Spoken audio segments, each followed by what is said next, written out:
Hello dear students, कैसे हो? I hope आप सभी स्वस्थ होंगे, मस्त होंगे और जबरदस्त होंगे। मैं आपका अपना आयुष सर आप सभी के लिए एक बहुत ही इंटरेस्टिंग टॉपिक, छोटा सा टॉपिक है केमिकल बॉन्डिंग का, लेकिन उससे एक या दो सवाल आपको शिफ्ट्स में देखने को मिल जाते हैं। मतलब हर शिफ्ट की बात नहीं कर रहा हूँ, ऑन एन ईयर। मतलब एक इंपॉर्टेंट टॉपिक ये बनता है केमिकल बॉन्डिंग का कि how to predict the order of a bond angle of different molecules. Different molecules का बॉन्ड एंगल को हम लोग कैसे प्रिडिक्ट कर सकते हैं। तो आइए बात करते हैं कि हाउ वी कैन प्रिडिक्ट। तो इसके लिए मैं आपको कुछ स्टेप्स बताऊंगा, ठीक है। यहां पर कुछ स्टेप्स हम लोग डिस्कशन करेंगे कि आखिरकार कौन कौन से ऐसे स्टेप्स हैं जिनको हम अपना करके बॉन्ड एंगल का करेक्ट ऑर्डर फाइंड आउट कर सकते हैं। देखो, लोगों को बहुत सारे फैक्टर्स तो पता होते हैं कि अपन ये फैक्टर्स का इस्तेमाल कर सकते हैं, ये इनवर्सली प्रोपोर्शनल है, ये डायरेक्टली प्रोपोर्शनल है, लेकिन कब किस फैक्टर का इस्तेमाल करना सही तरीके से, इसके बारे में हमें बहुत अच्छे से पता होना चाहिए। तो आइए बात करते हैं हाउ टू प्रिडिक्ट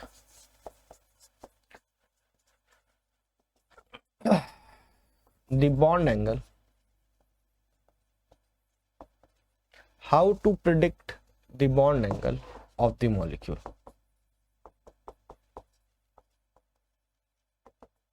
तो इसका जवाब होगा there are certain steps. Step number 1,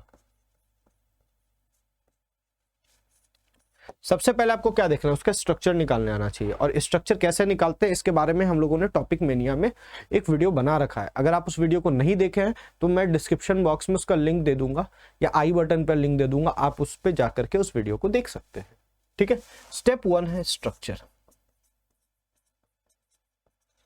मतलब आपको स्ट्रक्चर्स के एंगल्स पता होंगे। लीनियर है तो 180 होगा, ट्रायंगुलर प्लेनर है 120 होगा, टेट्राहेड्रल है 109 डिग्री 28 मिनट होगा, पेंटागोनल बाइपिरामिडल है 120 और 90 डिग्री का एंगल बनाता है, स्क्वायर बाइपिरामिडल है 90-90 का एंगल बनाता है, पेंटागोनल बाइपिरामिडल है तो 72 और 90 डिग्री का एंगल बनाता है।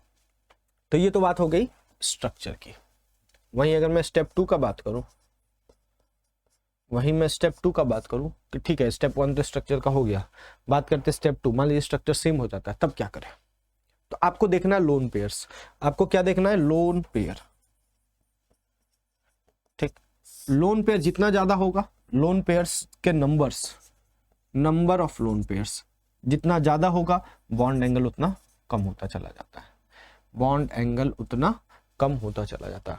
बोलेंगे सर अगर लोन पेयर की संख्याएं भी सेम हो गई तो साइड एटम देखना, size of the side atom. Step 3 में क्या देखेंगे? Size of the side atom. जितना ज्यादा साइज होगा साइड एटम्स का, मैं कहूंगा बॉन्ड एंगल्स भी उतने ज्यादा होंगे, बॉन्ड एंगल भी उतना ज्यादा होगा। वहीं अगर मैं स्टेप 4 का बात करूं कि भैया स्टेप 4 क्या होने वाला है, अगर size of the side atom ज्यादा, बॉन्ड एंगल ज्यादा, अब बात होगी electronegativity of the central atom. जितना ज्यादा सेंट्रल एटम की इलेक्ट्रोनेगेटिविटी होगी, electron density around the central atom will be more. अब electron density around the central atom will be more, मैं बोलूंगा bond angle will be more, clear है? तो ये हो गया how to predict the bond angle of the molecule, अब हम बात करेंगे नेक्स्ट, कुछ क्वेश्चंस देखेंगे, है ना, जो जेईई मेन में ऑलरेडी पूछे जा चुके हैं। जैसे जेईई मेन 2024 में ये क्वेश्चन आया हुआ है, बोलता है correct increasing order of the bond angle of BF3, PF3 and ClF3। तो अगर मैं BF3 का स्ट्रक्चर के बारे में बात करूं तो वी नो दैट हम लोग कैसे स्ट्रक्चर फाइंड आउट करते हैं, half into valence electron of the central atom. Valence electron कितना है? 3 plus valency of the side atom into number of the side atom, ये हो जाएगा 3 हो गया। मतलब स्ट्रक्चर कैसा हो गया? Triangular planar. तो एंगल क्या आ जाएगा इसका? 120 डिग्री। PF3 का बात करूं तो हाफ, ये आपका कितना है? वैलेंस इलेक्ट्रॉन 5, 3 इंटू 1 कितना आ जाएगा?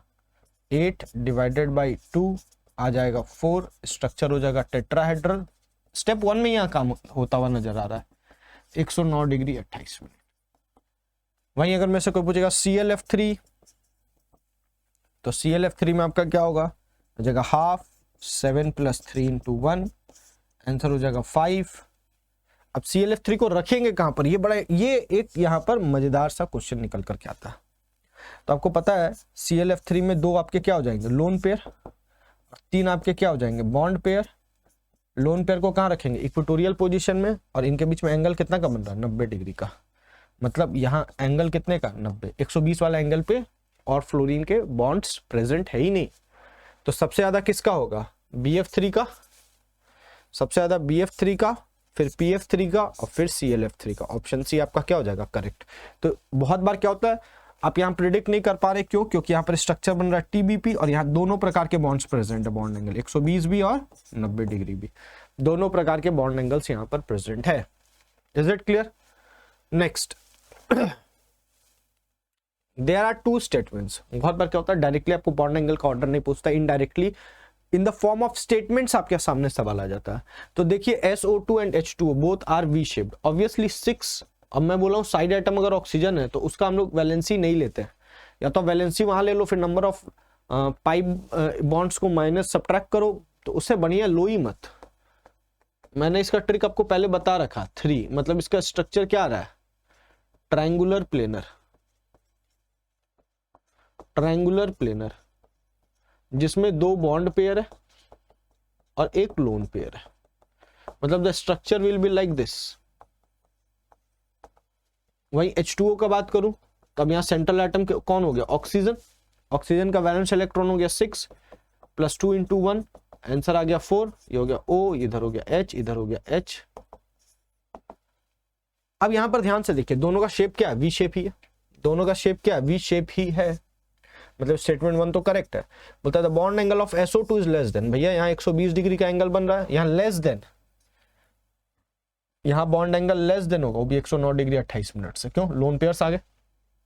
ऑल्दो यहां पर भी बॉन्ड एंगल आपका क्या होगा, लेस देन होगा 120 से, लेकिन 109 से और नीचे तो नहीं जाएगा। मतलब SO2 का बॉन्ड एंगल क्या होगा, ज्यादा।